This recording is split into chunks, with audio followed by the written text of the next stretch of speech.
જય Shri Ram, good morning. કેમ છો બધા? મજામાં? આપણો બ્લોગ જોતો હોય મજામાં જ હોય.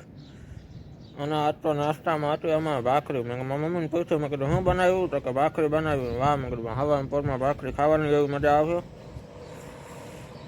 પછી નાસ્તો કરીને આપણે આવી ગયા બ્લોગ બનાવવા. અને આજ તો જવાનું છે, ઓફિસે જવાનું છે. કાલે બારગામ ગયા હતા એટલે ઓફિસે ગયા નહોતા. અને આપણો રોજનો ધંધો એક જ છે, ઓફિસ. ત્યાં તો જવું જ પડે. હમણાં જો થોડીક વારમાં જાઉં ઓફિસે. અને ભાઈ આજે મહેમાન આવવાના છે. મહેમાન આવશે ને તમે દેખાડશું કોણ આવ્યું છે મહેમાન એમ. આજે આવવાના છે હો ભાઈ મહેમાન.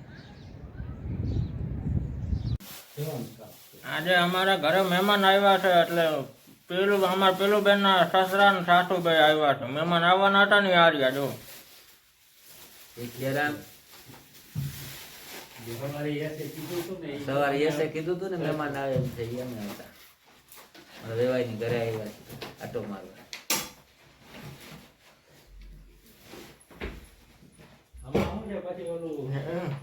બસ હેલો સીતારામ બધાને. જો આજે સવારના યશે કીધું હતું ને તમને બધાને કે અમારે મહેમાન આવવાના છે.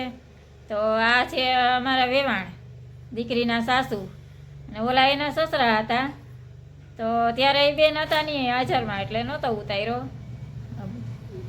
હલો બધાને જય શ્રી રામ. કેમ છો? મજામાં ને? અમે આવ્યા છીએ અમારે વેવાઈની ઘરે આટો મારવા. હા તો જો મહેમાન જશે એ કે અમારે નીકળી જવું છે. તો કે દિવસને આવ્યા નહોતા એટલે કે ચક્કર મારી જાય તે હવે નીકળશે એ. એટલે એમાં ઢીંગુબાઈની ન થાય એ હવે પછી સંક્રાંત ઉપર આવવાના છે તો એને મળાવશું તમને અમે. સારું હાલો ભલે હો. જય શ્રી રામ. હાલો જમવાનો ટાઈમ થઈ ગયો છે. બધા જમવા આવી જાજો. મસ્ત તીખું શાક છે બટેકાનું. પછી આ દાળ છે આપણે અને આ ભાત છે જોઈ લ્યો હો. અને ગરમા ગરમ રોટલી ઘી ચોપડેલી હો સરસ મજાની નાની નાની. અને કાચું છે સલાડ કોબી ટમેટા અને ગાજરનું. અને મસ્ત ખાટી મીઠી છાશ છે હો ભાઈ ફ્રીજમાં રાખેલી. યશને ફ્રીજમાં રાખેલી છાશ બહુ ભાવે ને એટલે ઠંડી છાશ પીએ. શિયાળો છે તોય હો. તો હાલો બધા જમવા આવી જાજો. બીજું શું?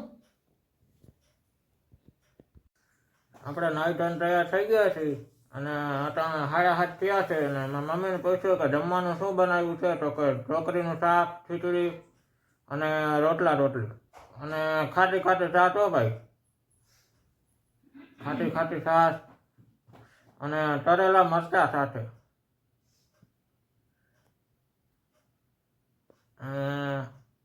વિડીયો ગમ્યો હોય તો લાઈક કરજો, શેર કરજો, કોમેન્ટમાં જણાવજો કે કેવો લાગ્યો વિડીયો. અને મળીએ આપણે બીજા વિડીયોમાં.